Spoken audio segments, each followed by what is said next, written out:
Buenos días a todos ustedes.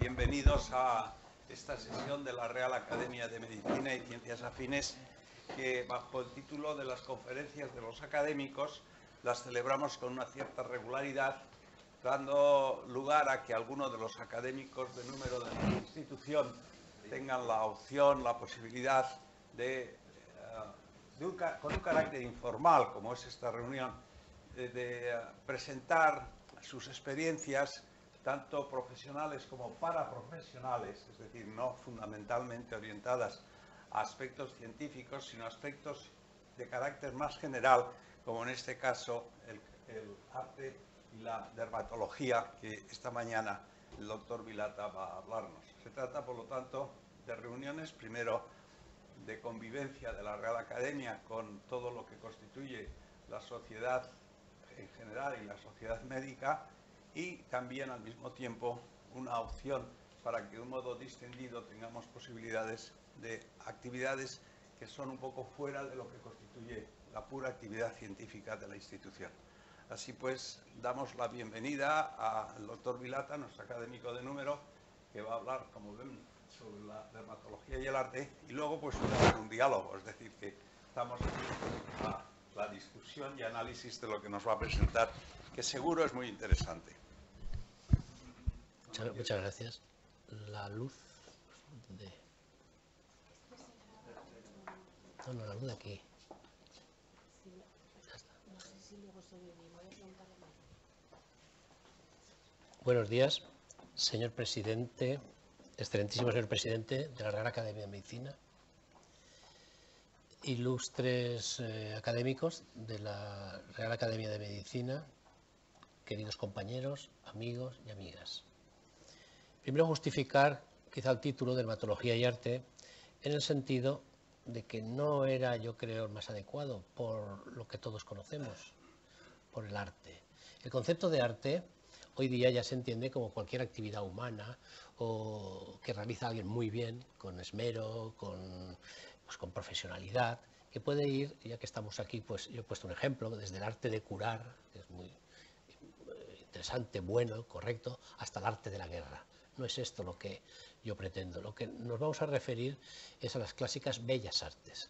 Las bellas artes han desaparecido del lenguaje y prácticamente de la administración. Solamente se conserva quizá en las academias de bellas artes, se conservan en algunas administraciones y se conserva, pues, por ejemplo, en esta academia, que es como así las debemos llamar. Es aquella actividad creativa del ser humano que pretende realizar una obra original, pero para que sea además vista por sus otras personas del resto del mundo. Hoy se consideran, esto ha variado mucho, no vamos a explicar la historia, hoy se consideran 9 artes, pero lo que sí que tenemos, que todos las conocemos, casi todos, y que coinciden con las 9 musas de griegas, y recientemente el séptimo arte se incorporó ya en el siglo XX, y últimamente se incorpora la fotografía como la octava arte y las historietas como la novena arte, lo que en inglés llaman los cómics. Y tanto estas historietas pueden ser en papel como en la televisión o en el cine. Y desde el punto de vista de la dermatología, pues desde el punto de vista de la dermatología, la piel es el órgano más externo y tiene 2 funciones fundamentales, tiene muchas funciones en realidad, pero las funciones que hoy nos traen, hay una función de la piel que es como frontera, nuestra piel respecto al exterior, respecto a las personas que convivimos. Esto se llama la piel, lo que es frontera, y que nos va a defender de actos externos, de microorganismos, de personas, etc. Pero lo contrario, lo contrapuesto sería la piel barrera. La piel barrera es cuando uno no contacta con sus compañeros, no contacta con el mundo exterior y se encierra. Entonces ya entramos en una dinámica de un problema de soledad, un problema psicológico o psiquiátrico incluso. Y en función con los demás, como decía, la piel pues asume un papel estético muy importante. Está suscitando siempre, se suscita siempre si esto es feo y aquello es bello, si es atractivo o es repelente. Esto es lo que precisamente los artistas se inspiran, ellos totalmente. Y también tenemos que decir que es un órgano de resonancia de nuestro organismo. En la piel se expresa lo que ocurre dentro de nuestro organismo y de ahí se aprovecha también los artistas para realizar sus obras. Vamos a empezar por una bella arte, que es la poesía y la literatura. Que sepan que la poesía no es bellas artes hasta el Renacimiento.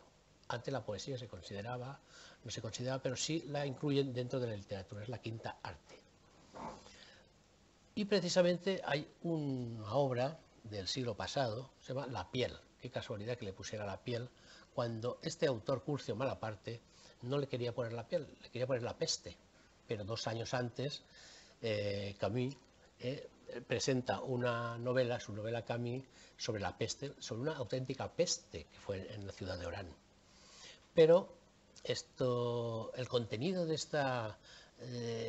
este libro, y además llamado La piel, yo lo he buscado mucho porque yo lo leí hace tiempo, no pude acabarlo porque realmente es un contenido desgarrador. Es de cuando llegan los americanos a Nápoles en la Segunda Guerra Mundial, gente joven, y se encuentran con toda la gente de Nápoles, con todos los vicios, con todos los ofrecimientos que ustedes puedan imaginarse. Yo no le aconsejo esta lectura a nadie. Y encontrando y buscando sí que encuentro, fíjense ustedes abajo, la piel, nuestra piel. Esa maldita piel. Usted no puede ni imaginarse de qué es capaz un hombre, de qué heroicidades y de qué infamias es capaz con tal de salvar la piel, esta piel asquerosa. Pero más abajo hay describe, este Curcio Malaparte, describe que hoy en día sufrimos y hacemos sufrir, matamos y morimos, pero lo hacemos todo, y todas las hazañas y en las heroicidades lo hacemos no por las almas, no por el bien, sino para salvar nuestra piel. Es curioso, pero ya la piel aquí sale mal parada. Bueno, todos recordarán que en el colegio nos hacían aprender de memoria alguna poesía, sobre todo de romances, recordarán. A mí es que me tocó, yo iba a los maristas y me tocó esta y la recuerdo toda la vida. Helo, helo, por doquier el infante vengador, caballero la jineta en caballo corredor. Ya observamos como demudada la color. O sea, se quiere vengar y ya la piel ya demuestra que la piel no era su piel. Y luego, en la su mano derecha, un venablo que con la punta del venablo sacaría un arador. En el siglo XV, un arador, pues extraña, se está refiriendo al arador, era tan fina, al arador de la sarna. Cuando históricamente se sospecha, según el libro de Gay Prieto, publicado en 1930, catedrático de la Facultad de Medicina de Madrid, y también estuvo en la división de transmisión sexual de la OMS, cuando se sospecha que Aristóteles y Abenzoar ya hablaron de él. Cestoni y Bonomo ya lo dice que es el productor de la sarna en el siglo XVII. Y Linneo lo clasifica, el Acarus humanus succudanus, incluso diciendo dónde se esconde. Pero es curioso que la brillante escuela francesa del siglo XVIII y XIX fue muy brillante, pero negó la existencia del ácaro. Curioso. Y pensó que era humoral, era una enfermedad humoral. Cuando un estudiante corso en el hospital de Saint-Louis, con el profesor Alibert, le dijo que en su país, cuando están viendo una sarna, las mujeres en su país las sacaban con una agujita. Es curioso, pero fijaros cómo en una poesía ya del siglo XIX observamos ya esta enfermedad, que por cierto no se extrañen porque actualmente hay también sarna y bastante. Bien. Pero ¿qué pasa de la lepra en la poesía? En la poesía sigue la lepra, pero es que la lepra está tratada en todos lados. Por ejemplo, más reciente, del siglo XIX y XX, murió la lepra de Francisco Villaspesa. Es durísima con la lepra. Dice: oh enlutados y tristes remeros, leprosos, mendigos, tullidos, poetas, almas devoradas por todo, etcétera.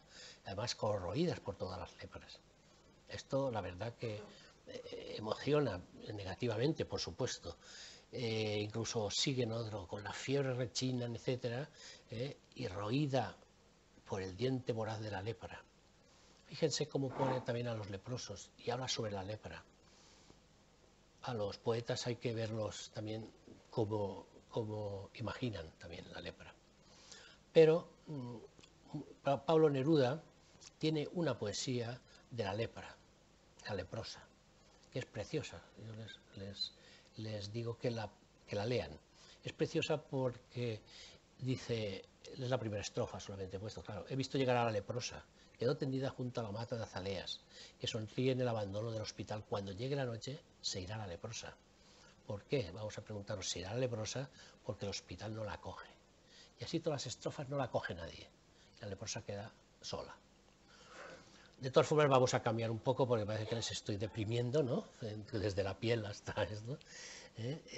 Parece triste, pero les quiero comentar que los cabellos también incluyen la piel, son los anejos cutáneos. Anejos cutáneos, piel y anejos cutáneos. Y entonces Pablo de Neruda precisamente tiene la primera, me peina el viento los cabellos, como una mano maternal abro la puerta del recuerdo y el pensamiento se me va. Vamos a recuperar un poco, ¿no? El estado de ánimo tras lo que hemos leído de la lepra y de lo anterior. Entonces, ¿qué pasa con el cabello? El cabello es lo que más simbolismo ha tenido en la historia de este mundo. El cabello, el pelo del cuero cabelludo. El simbolismo del cabello, aparte de ser anti sus funciones, es antitraumático y también fotoprotector del cuero cabelludo.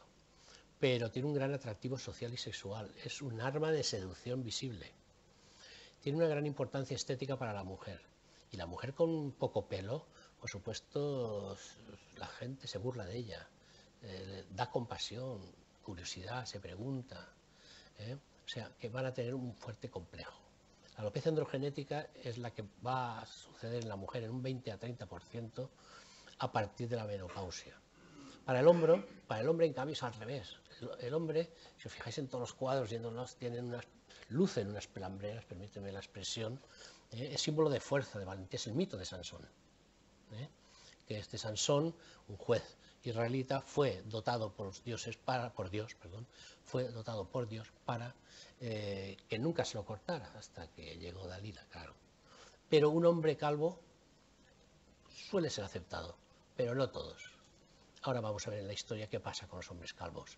Y un hombre calvo de todas las edades puede llegar a problemas psicológicos, como Julio César. Julio César tenía una alopecia androgenética muy fuerte y entonces pidió al Senado que le permitiera llevar su corona de laurel toda la vida puesta, no solamente en las ocasiones importantes. Y el cabello y María Magdalena, esto es muy importante que lo conozcamos. El simbolismo del cabello, un cabello largo desde la antigüedad, estamos hablando de una estatuilla del siglo XV, que simbolizaba siempre una mala mujer, simbolizaba una capacidad erótica, su sexualidad y finalmente el pecado. Estaba catalogado que era una prostituta en la Biblia, y entonces luego los artistas medievales y renacentistas ya la tratan como una bestia cubierta de pelo, larga melena y alopecia en posición central, o sea que incluso en la frente le pone una alopecia de hombre. Esto es muy pequeña, pero está en el museo. Pero fíjense ustedes que el pelo no es lo único de la melena, sino todo, y no es ninguna enfermedad cutánea, sino todo eso es pelo, todo es pelo. Se simbolizaba en aquella época, en el medievo, que el pelo, el cabello, era un signo sexual, pero de una mala mujer. Pero, ¿qué ocurre? A continuación fue Santa María Magdalena, la bella alemana, como le llaman, se conserva en el Museo del Louvre, lo habrán visto ustedes, y es de policromada, pero fíjense cómo este autor, Enjar, cómo los cabellos, que lanza siempre, con esa, podemos decir, con el objetivo de Magdalena, no acabado de cumplir, pero María Magdalena ya es santa, María Magdalena ya es arrepentida y penitente. ¿Qué pasó con Enjar? Que cuando la acabó, es una escultura en madera, policromada, cuando la acabó, la iglesia y la iglesia de los grandes prohombres de esa época no la dejaban sacar a público. ¿Por qué? Porque iba desnuda. Entonces él les convenció por dos cosas que ustedes verán enseguida, que es por la inclinación de la cabeza. La inclinación de la cabeza hacia la derecha da una sensación siempre a todas las personas, es una expresión corporal. Todas las personas cuando doblan la cabeza es una expresión de arrepentimiento, de lo siento. Y además junta las manos en un sentido de penitente, está rezando. Y antes, fíjense, en 1453, Donatello, esto está en Florencia, en Firenze, fíjense cómo la cubre totalmente de pelo. Ella no se ha podido quitar ella no se ha podido quitar el cabello, aunque se le considera santa y liberada y arrepentida. Mesarse los cabellos, las plañideras. Habrán oído mucho en la historia las plañideras. Había dos tipos de plañideras: las plañideras familiares y las plañideras contratadas o alquiladas. Se habla de la época antigua de que los entierros de grandes prohombres, pues había 1000 plañideras, 2000, 3000 plañideras iban llorando y se mesaban los cabellos. Mesarse los cabellos hoy día, o mesarse la barba, es una palabra que ha trascendido mal, porque mesarse es arrancarse los cabellos. Se arrancaban los cabellos y se arañaban la cara, como pueden ver usted en este sarcófago, que lo tenemos en Palencia, de Santa María de la Vega. Es un sarcófago en el cual las plañideras están arrancando los cabellos, que es mesarse los cabellos, y es el detalle del sarcófago en el cual están velando a un prohombre que ha sucumbido en una buena lid. Aquí lo tenemos en este relieve del sarcófago. Es muy interesante. Y el significado de mesar no debería decirse cuando alguien se acaricia la barba o se acaricia el pelo. Hay que decir atusar sería. Esto lo dice la Real Academia de la Lengua. Lo digo para que lo tengan en cuenta. Por eso aquí, en esta obra pictórica también muy interesante, pero fíjense primero en Zeus. Zeus, ¿qué tiene? Mucha barba, mucho pelo. ¿El simbolismo cuál es? Poderío, soberanía. O sea, representa todo el poder, es el padre de todos los dioses, está por encima de todos. Entonces, Ingres, que es el pintor de este cuadro, que está en el Museo de Granet de Aix-en-Provence, en Francia, significa Júpiter y Tetis. Júpiter es el equivalente romano del griego, de Zeus. Entonces, como ella, Tetis es una nereida, es una ninfa del mar, madre de Aquiles, y le está pidiendo que venza en Troya, que venza a los troyanos. ¿Y cómo se lo pide? Pues atusándole las barbas, no arrancándoselas, no como decíamos antes. Vamos a emplearlo bien la palabra, atusando las barbas a Júpiter. Esta es la época del romanticismo. Se piensa ya en 1800, se pinta este cuadro por Ingres, que está en Francia. Entonces, pero fíjense el detalle, le está atusando la barba, pero también con el pie izquierdo le está poniendo el pie encima del pie de Júpiter, también como un detalle significativo o insignificativo. Pero aquí, que no ha salido en la foto, aquí sí que está la diosa esposa de Júpiter vigilando. En Roma, la alopecia androgenética estaba muy mal vista. La alopecia androgenética, el pelo, además se lo dejaban crecer por detrás y se lo echaban hacia adelante. Hoy veréis también que hay otras personas, esto también se hace, o lateralmente. Pero ellos era más porque no indicaba, era muy mal visto. Y aquí tenéis, por ejemplo, 6 emperadores, todos ellos como se echan el pelo hacia adelante. Algunos, como Julio César, no le llegaba, o como Vespasiano tampoco. Por eso pidió. Y incluso Ovidio dice en su Arte de Amar: feo es el campo sin hierba y el arbusto sin hojas, y la cabeza sin pelo. Fíjense con qué lo compara. La calvicie era vista como una enfermedad. Plutarco llegó a comparar la calvicie incluso con la ceguera, o sea, una enfermedad. Entonces solamente se les dejaba a los médicos e intelectuales, se les permitía la calvicie, por lo cual nosotros los calvos nos hubiéramos librado en la Roma antigua. Y el encanecimiento súbito. ¿Se saben ustedes si era realidad o leyenda lo de María Antonieta? María Antonieta de Austria, reina de Francia, que fue decapitada y ingresó 3 o 4 días antes en la cárcel, y cuando fue a decapitarse se encontró con que tenía todo el pelo cano.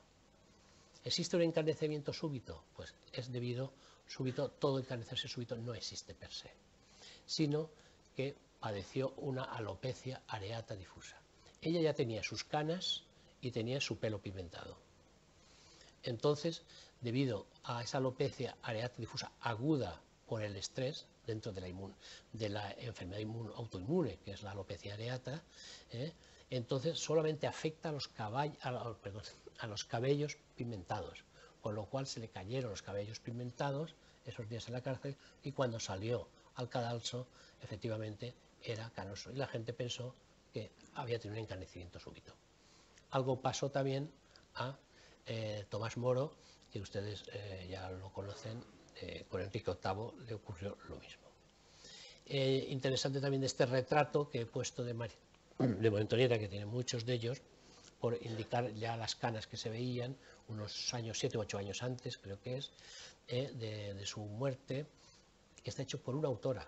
Es una autora francesa, que por lo menos que haya una mujer en mi charla, que se estableció en Francia y la verdad era francesa, hizo muchos retratos, era una gran retratista de toda la nobleza francesa.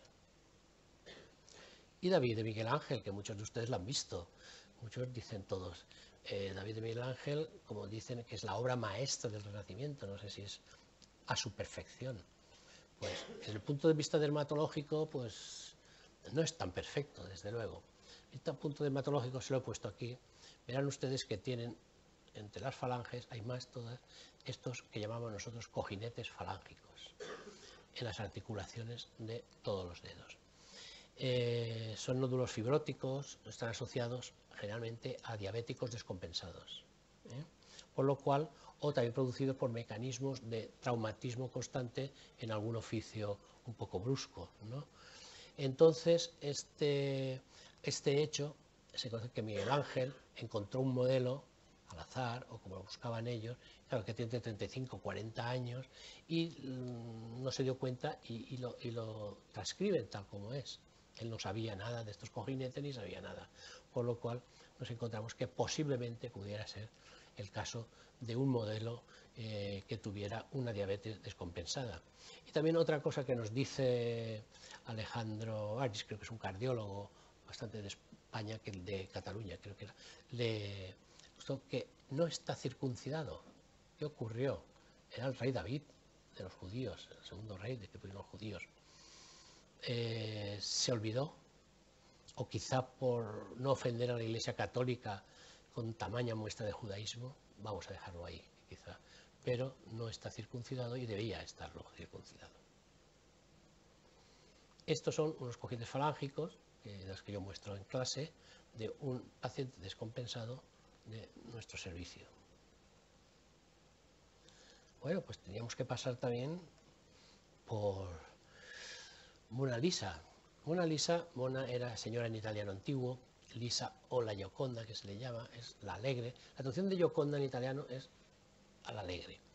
Pero el marido, el retrato se llamaba, de esposa Francesco del Giocondo, por lo cual también se llamaría Gioconda por él. Desconozco y no he encontrado la versión cuál era.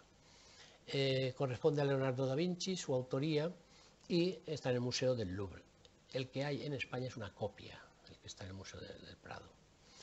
Aquí observamos y se le ha achacado la falta de cejas y pestañas, como ustedes pueden observar en este detalle del cuadro. ¿Era una alopecia areata? No era una alopecia areata. Dicen que si no acabó el retrato, nunca, Leonardo da Vinci, que se lo guardó. Pero lo que sí que se ve ahí, si ustedes ven en el canto interno del ojo izquierdo, una lesión papulonodular, blanquecina, que puede ser un santelasma o puede ser un quiste epidérmico. Respecto al santelasma, el santelasma ha ocurrido que incluso autores han atrevido a decir, que tienen documentación, de que si tenía una hipertrigliceridemia congénita y que este cuadro está hecho cuando ella tenía unos 31 a 35 años, un poco menos, 31, 34 años, y que murió a los 36 años de un infarto. Dejaremos también un interrogante con las hipótesis que hay, porque sobre Mona Lisa las ha habido de todo tipo de hipótesis. Fíjense sobre el simbolismo del pelo, decíamos antes, ven que tiene, ¿se han fijado alguna vez que tiene un velo? ¿Qué significaba en el Renacimiento? Que era casada. Mujer sin velo, mujer soltera, mujer con velo, mujer casada, cuando lo veamos. Entonces, también, aquí se habla de esa sonrisa que hablan, y esto va para el odontólogos, dicen que si le faltaban los incisivos, que si tenía alteraciones, que no tenía boca, incluso no tenía dientes, hasta eso he leído, o sea que se le puede buscar todo tipo. Incluso que era sifilítica, y su marido también, porque se ha descubierto unas recetas de una farmacia que le preparaban un agua entonces de caracol, creo que se llamaba, que era un compuesto de muchos compuestos, de heces de rata, con no sé cuántos y tal, y se lo tomaban. No sabemos si el marido ella o ambos también. Se ha hablado de todo. Bien, y muchachos, vamos a pasar también a las alopecias de tipo infeccioso, como es una tiña. Observamos en este cuadro de muchachos trepando un árbol de nuestro Francisco de Goya. El cuadro es de 1791-92 aproximadamente, que lo pintó, y vemos que el chaval de abajo, el que está abajo, arrodillado, pues tiene unas alopecias, le quedan algunos pelos, no se ve muy bien, pero puede ser una tiña tricofítica, y hay otros autores que dicen que entonces había más tiña famosa, que la que produce más cicatriz de por vida y que pudiera ser. Está en el Museo del Prado, cuando ustedes pasen por allí. Luego he querido poner esta también porque esta la han visto ustedes mucho. Esta es la familia de Carlos IV, también por Goya, de 1800, lo pintó, pero cuando se dice 1800 quizá le costará muchos más años pintar. Estos se llaman retratos colectivos de familias. Estos retratos colectivos de familia era muy difícil hacerlo porque cada uno de ellos, los infantes, cada uno estaba por un lado de nuestro gran imperio de entonces, uno en Nápoles, el otro en los Países Bajos, etc. Y era imposible hacer, y además que estuvieran como modelos fijos tanto tiempo para cuadrar. Entonces lo que se les hacía era un boceto a cada uno, hacía un boceto a cada uno, independiente, y luego ya le decían, ahora píntame a mí pues de aquí para abajo con las órdenes de tal y de cual, a mí con este vestido y tal y eso. Y entonces observarán ustedes, volvamos a la dermatología, cómo aquí hay una señora, que es la infanta María Josefa de Borbón, que tiene una lesión pigmentada en la sien derecha. La verdad que los pintores y los escultores lo pintaban tal como eran las personas. No se andaban con remilgos en quítame esto o quítame lo otro. Aquí tenéis el boceto que se ha conservado. De todos los bocetos de todos creo que se han conservado 5 o 6 bocetos, los demás se perdieron. Pero el de ella se ha conservado. Fíjense esta lesión pigmentada. Claro, si la aumentamos el tamaño vemos que no es más que con pintura negra, un redondel y se acabó. ¿Qué puede ser? Pues nosotros, como dermatólogos, siempre se ha hablado de una queratosis seborreica, tumor benigno, no tiene una trascendencia, a partir de los 50 años, 60, no hay quien se libre de alguna queratosis seborreica en su piel, o un léntigo melanoma maligno, que a partir de los 75-70 se da en cara, cuero cabelludo, y este léntigo melanoma es menos maligno que los otros tipos de melanoma, pero que también hay que tenerlo muy en cuenta. Lo digo para que vean que este cuadro y con esta señora, con María Josefa de Borbón, es más frecuente, aparece siempre más en la literatura. Y ahora vamos a exponer uno que a mí me llamó la atención, gracias a un amigo, al doctor dermatólogo también Isabel Sierra, muy preocupado por todo el arte y la dermatología, que lo encontró y es inusual, es excepcional. Pero fíjense por qué. Porque representar un chaval de 16 años, que se había muerto su padre, que iba para Gran Duque de la Toscana, que tenía 16 años, no podía gobernar entonces, y entonces le regentaba a su madre, pero tuvo la viruela. La viruela, fíjense qué bien representada está, con todas las lesiones, y cómo expresa lo que decíamos antes, cómo expresa el malestar, la fiebre, con edematización, con edemación de los labios, incluso aquí parece una costra de una de ellas, o sea, en varias, como ya saben que la viruela tiene varias formas, pero en fin, la lesión fundamental, la pústula, la ven y está todo su cuerpo. El rostro es de enfermo, débil, ¿no? Y con lesiones. Entonces, si todos se dejaban pintar o esculpir siempre con buena cara, sin enfermedades, cuando estaban mejor y tal, él lo que quiso, como sobrevivió, recuerden que de los que tenían viruela morían el 10% de la población con viruela, y él la sobrepasó. ¿Y qué le hicieron? Invirtieron la situación, que entonces sí que este chico podía, a su mayoría de edad, podía gobernar porque había vencido su cuerpo, ese era su poder, el haber vencido a la viruela, y sería idóneo entonces para gobernar. Esto está en la galería el Palazzo Pitti de Firenze también. Y aquí tenemos, para representar joven dama con rosario en la mano. Se llama así porque no se sabe quién fue, no se sabe su nombre. Fue el autor Rubens. Rubens ustedes conocen, que se forma, está mucho tiempo en Italia y luego vuelve a Ámsterdam. Y él se hace enseguida con la burguesía, con toda la burguesía, y hace muchos retratos. Podríamos decir que empieza con él el barroco en la zona de Amberes, en todos los países en Amberes, el barroco en la escultura flamenca, podríamos decir. Entonces esta señora significa por un lado que es muy católica, muy religiosa, porque quiere pintarse, pero cuadro, claro, quiere pintarse salir con un rosario, pero observen ustedes que la pintó con lo que llevaba en la cara, y aquí tienen un detalle de esto. ¿Qué nos induce a pensar? Pues ha pensado en dos cosas, en una rosácea telangiectásica, que ahora la veremos a continuación, que es como las dos bolitas a veces, que se ven en mujeres o en hombres, más en mujeres, que es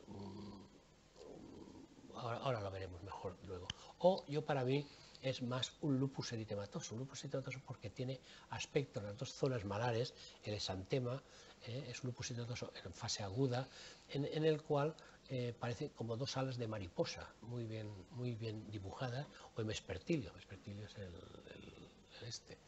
Bien, entonces, si observamos, siguiendo con la rosácea telangiectasia son dilataciones vasculares que no sobrepasan la piel y la producen una rojez, un eritema de ambos pómulos.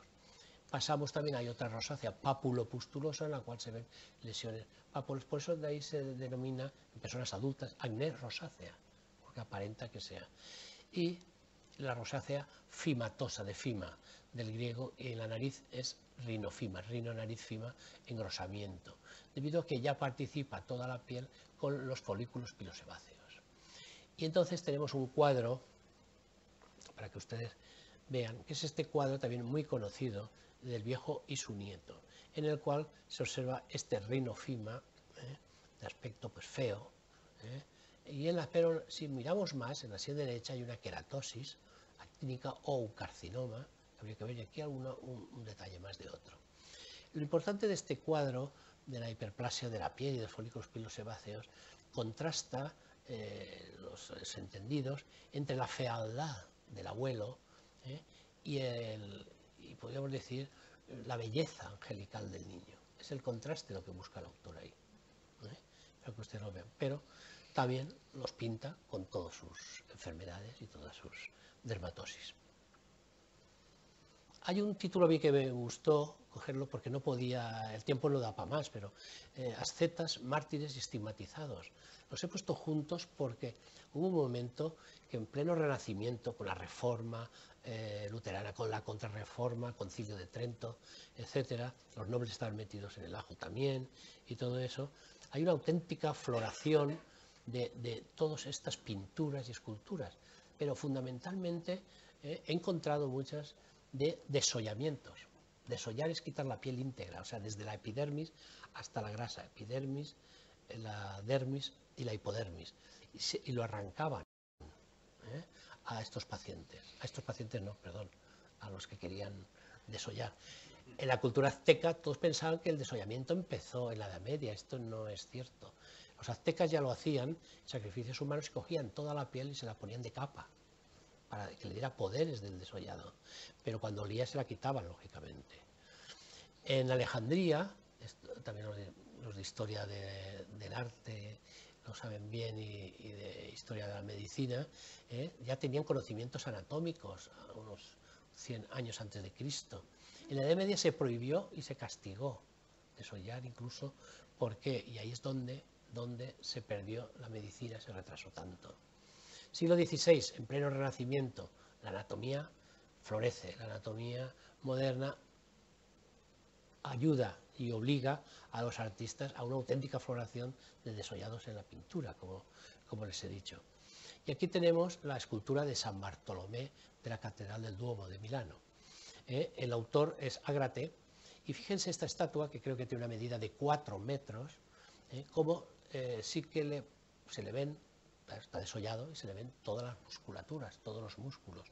Algunos lo habrán visto, porque estoy viendo que hay algunas caras que la han visto, ¿no? y parece ser que esto es una túnica. ¿Creen ustedes que es una túnica? No, es su piel, su propia piel, que por detrás, si se le ve a él, se puede verlo por detrás, se observa que también tiene el pelo y la cara detrás. Entonces, pero principalmente parece una túnica. Lo difícil era hacer la cara, como veremos en otro desollado posteriormente, que era la cara y no le podíamos ver la musculatura, quizás no supieran de anatomía. Teníamos que sacar un valenciano, precisamente aproveché San Bartolomé Apóstol desollado, de José de Ribera, setavense. Le llamaban el españoleto, todos ustedes lo conocen, porque él lo firmaba. Él firma José de Ribera el español, sus cuadros. Un pintor barroco del siglo XVII, se formó en Italia y pintó al apóstol San Bartolomé con los dos atributos fundamentalmente, el cuchillo, que es con lo que desollaban, y lo desollaron a Bartolomé Apóstol, y fíjense ustedes la propia piel. Al quitar la piel, la lleva en la mano izquierda, pero fíjense toda su cara aquí también, la piel de la cara, y la barba y el pelo. Claro, ¿qué sabía José de Ribera lo que había debajo? Lo del cuadro es una crítica, no una crítica, el pintor que del siglo XVI, XVII, que claro, deja la piel del cuero cabelludo y su cara para que se le reconozca, pero vamos, no conocía los músculos, se conoce de esto. Pero yo, quizás San Bartolomé Apóstol, yo, la verdad que lo nombraría el patrono de los dermatólogos. Hay muchas especialidades que tienen patronos, ¿no? Los odontólogos, patrona, todos están mucho, no sé, pero podría serlo. San Jerónimo Penitente, como lo he puesto porque como ahí tuve yo una intervención en una presentación, es de Caravaggio. De Caravaggio se conserva en el Museo de Montserrat de Cataluña. San Jerónimo, saben ustedes que fue un ermitaño, y Caravaggio lo pintó con los dorsos de las manos como una piel fotodañada. Si se fijan ustedes, tiene la piel normal y aquí esta piel está fotodañada. ¿Qué sabía él lo que tenía este paciente? Lógicamente, pero había encontrado un modelo. Caravaggio, ya saben ustedes, o si no se lo digo, era un pendenciero, era borracho, era tabernero de tabernas bajas de la ciudad, asesinó, tuvo que largarse, tuvo que volver cuando se le perdonó. Y este hombre, claro, encontraría un modelo porque esta enfermedad, la anécdota de la presentación que les digo, ahora vuelvo, el doctor Sierra lo presentó con la hipótesis de un fotoenvejecimiento y yo pues pensé que podía ser una pelagra, más una pelagra.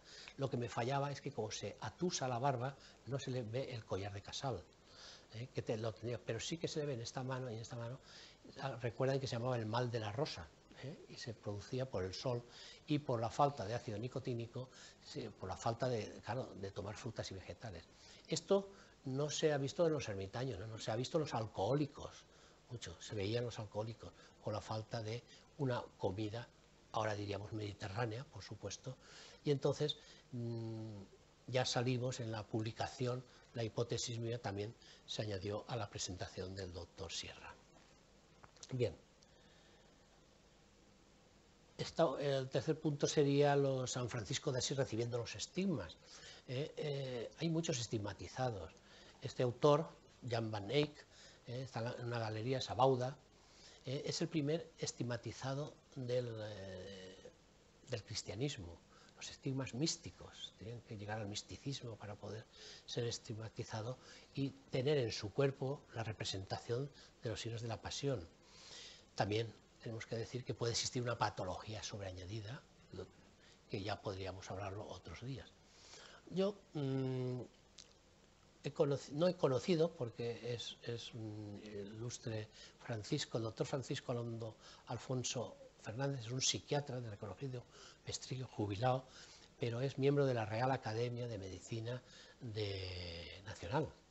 Y tiene un libro fantástico que se llama Estigmas, Levitaciones y Éxtasis, desde el punto de vista, no es divulgativo mucho, pero bueno, sí desde el punto de vista psiquiátrico y psicológico, que habla mucho de los estigmatizados. Hay unos estigmatizados reconocidos por la Iglesia, hay otros que no, y recuerden ustedes que estigmatizados desde el primero San Francisco de Asís hasta los últimos de la mujer del Escorial y los de Palmar de Troya, pues tenemos toda una gama de pacientes. Comedor del brazo, este sí, del siglo XVI, lo he puesto adrede a continuación del estigmatizado, porque si se fijan ustedes, es de Paserotti, y succiona su piel, este hombre succiona su piel y produce herida y la mantiene él mismo. Se observa cómo la piel está intentando cicatrizar, pero él mismo se la muerde. Esto se puede valorar perfectamente como una dermatitis artefacta, una patomimia. Patomimia es imitar una enfermedad. ¿Con qué fin? Muchas veces por alguna rentabilidad. Igual era un pobre que cogió por acá y se hace la herida, se la hurga, se la muerde en este caso, para dar más, impresionar a la gente y que le den más limosna.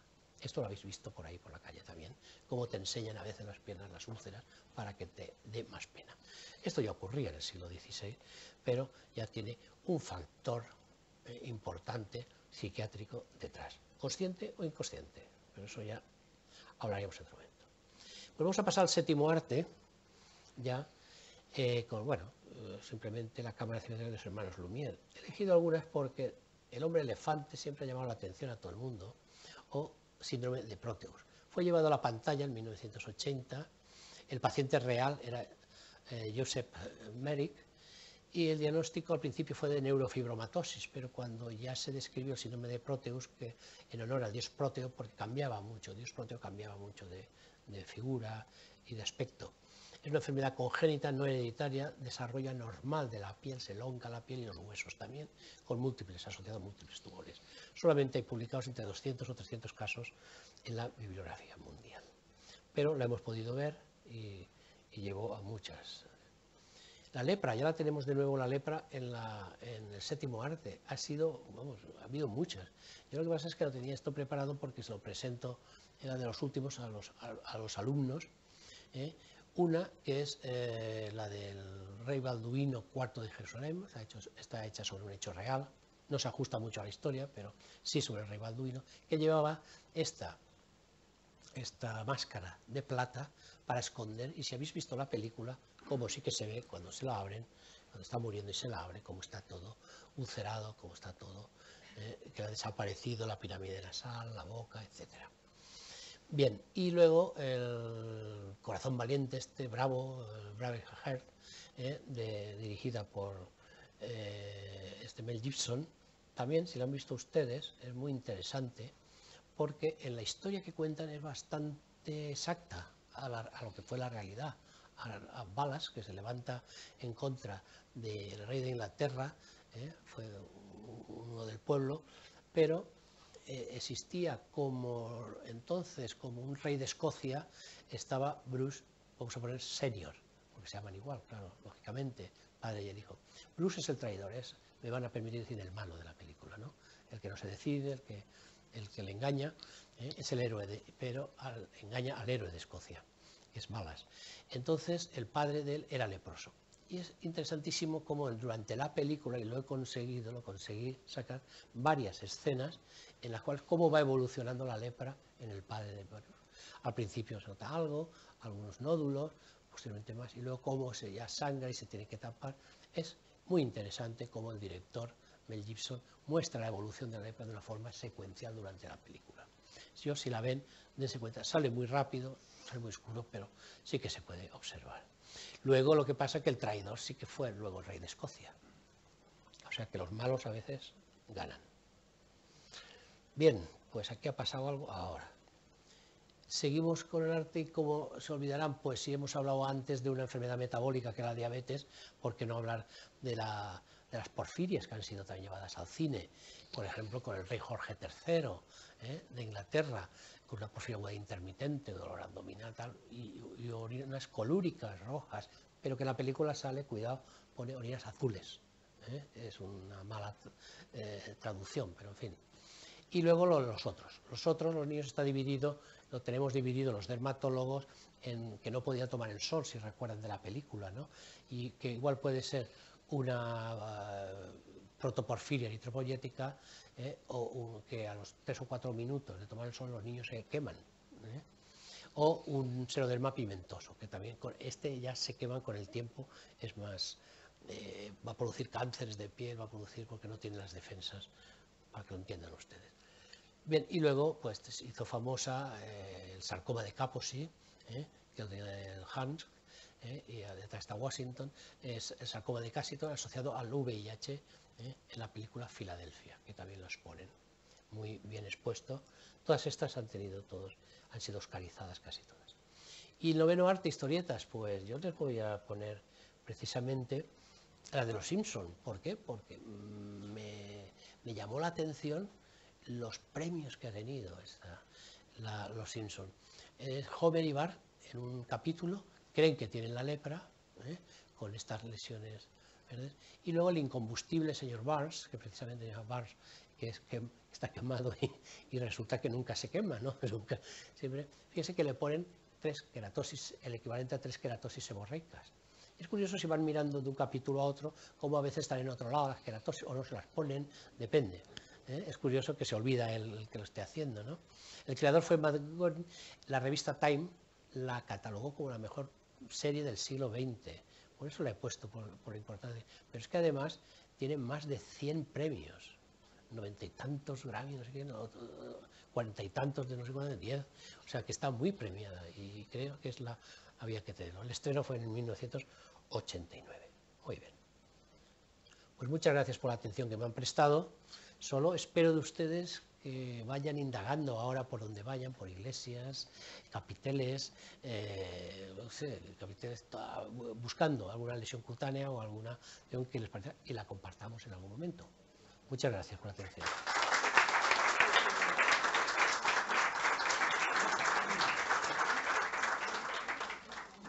Muchas gracias, doctor Pilata, muchas gracias, Juan José, por esta excelente presentación. Realmente, yo podría decir que ha sabido a poco, porque hubiéramos pensado el 10º arte, ¿verdad?, cuando llegue, sí. ¿Qué consiste y qué podría ser? Quizás sea el YouTube, el 7º arte, o el Facebook, que es el que ahora está más de moda dentro de los medios de comunicación y cómo la gente se expresa.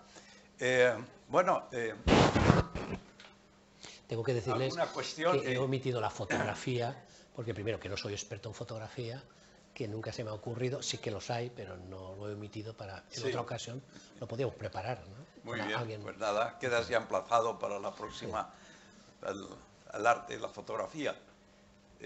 ¿Algún comentario? Sí, Rosa, cuando quieras. Rosa, a la que tenía miedo yo. La historia de la...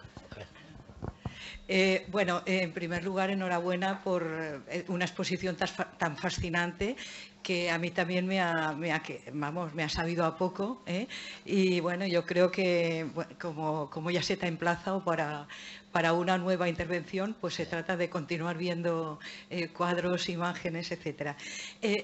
Una simple cosa, a mí me interesó sobre todo porque hay un grupo francés en l'École des Hautes Études, sobre todo Chachely, que trabaja en el tema de los desollados, la historia de los desollados, ¿no?, que es un tema en sí mismo de una importancia enorme, ¿no?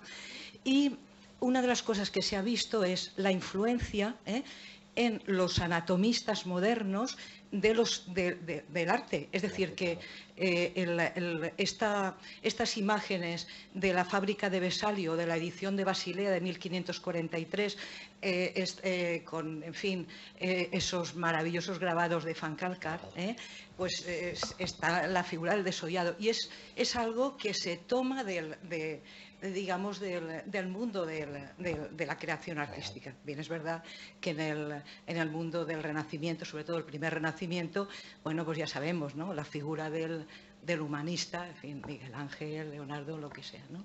Pero bueno, decir eso, ese trasvase del mundo artístico a lo que es en fin, no sé, la obra más emblemática de los inicios de la anatomía moderna, ¿no?, que es la fábrica vesaliana.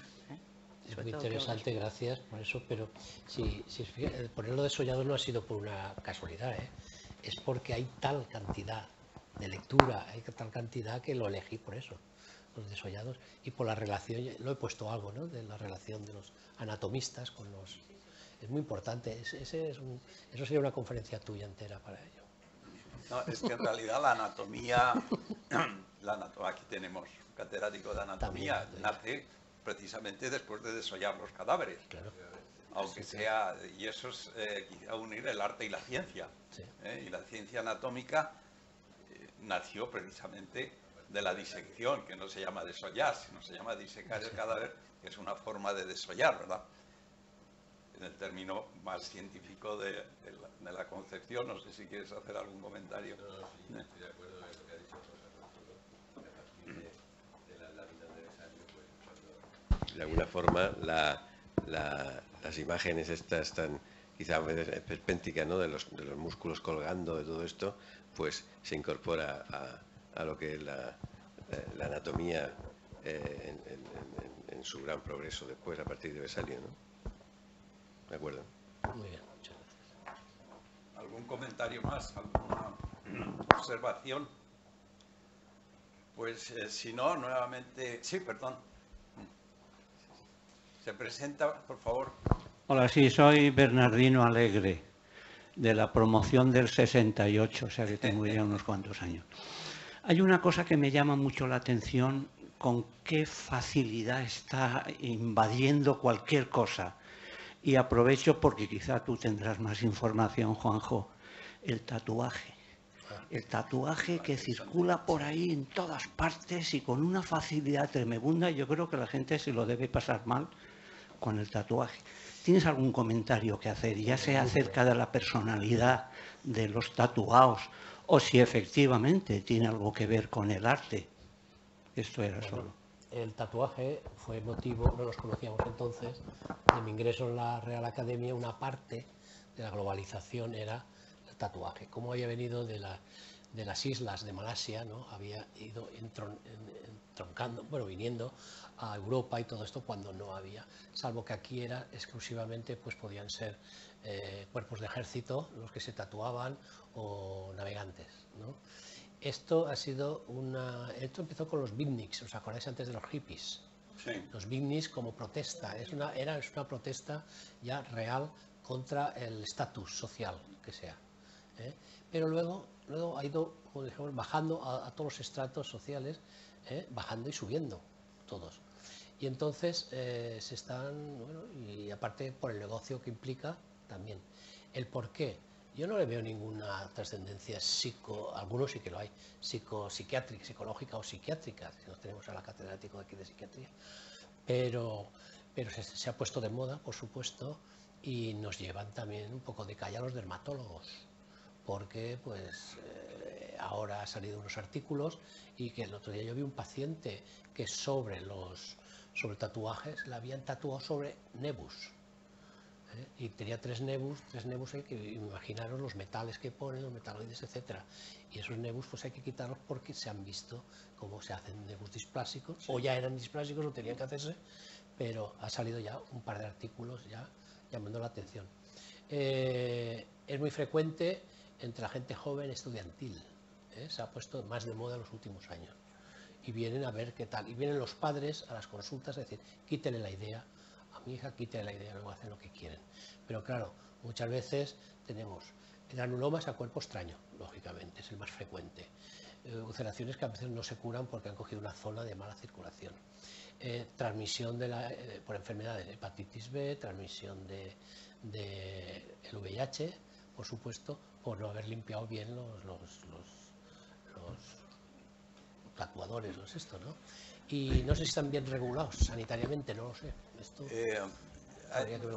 yo creo que el tema del tatuaje daría mucho de sí, es decir, el problema es que no hay que ver más que los partidos de fútbol para ver todos los jugadores de fútbol tatuados, pero además masivamente tatuados, cosa que en cierto grado produce una cierta repugnancia, porque no sé si desde el punto de vista femenino el ver a un varón con todo el torso tatuado tiene una cierta atracción, ¿verdad? Pero realmente desde el punto de vista masculino más produce un rechazo que una atracción.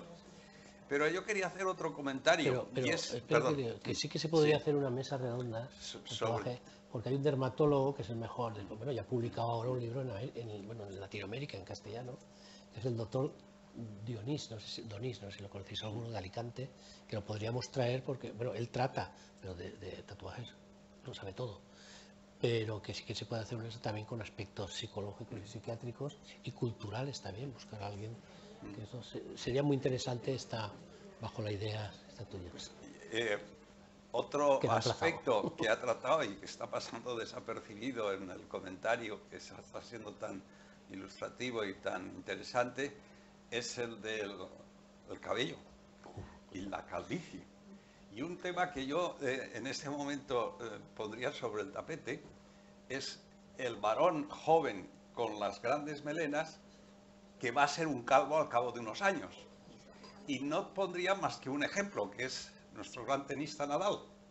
No sé si os habéis dado cuenta que Nadal hace, y ahora lo veíamos con sus juegos, con su larga cabellera, de la que él hacía ostentación clara, a la situación actual de hombre bien peinadito, ocultando sus cabellos de un trasplante que se ha hecho. Es que se ha quedado calvo. Es decir, y en eso está también lo que constituye la pérdida de la masculinidad. Sí, claro. El hombre con el pelo largo es el varón Hércules, el Sansón, y el calvo es el científico, es el médico, es el intelectual. El filósofo. Bueno, sí, yo que tengo pelo ya no sé lo que pero bueno, en cualquier caso es una contraposición importante entre lo que constituye el sentido varonil de la persona joven, la decadencia con la calvicie, y luego cómo busca la excusa en determinadas situaciones, no poniéndose ya como Julio César la aureola, y algunos haciéndose ensimadas. Y en realidad el científico y el hombre sabio aparece con barba y calvo, y esa es la expresión del actual del científico, la barba cana y al mismo tiempo sin pelo en la cabeza. Bien, yo creo que podríamos también ser motivo de otra debate. El simbolismo del cabello da para... Porque no hablar del cabello femenino, que ya no entro, No, pero es que hay muchas costumbres, por ejemplo, hay algunos países de la extinta Rusia, por ejemplo, leí, no lo conocía, que llevar 2 trenzas era soltera y una era casada, por ejemplo, ¿no? O sea, que tenían... O sea, el simbolismo del cabello en el mundo es para 2 horas o 3 horas tener una... Bueno, pues ya tenemos 2 nuevos temas. Seguro, para el próximo. Cuando quiera. Tatuajes y cabello. Y el cabello. Bueno, terminamos. Muchísimas gracias a todos una vez más por su asistencia. Ha sido una conferencia brillante, muy agradable, demostrando que la academia no solo es ciencia, sino también es arte. Y esto nos lo ha demostrado claramente.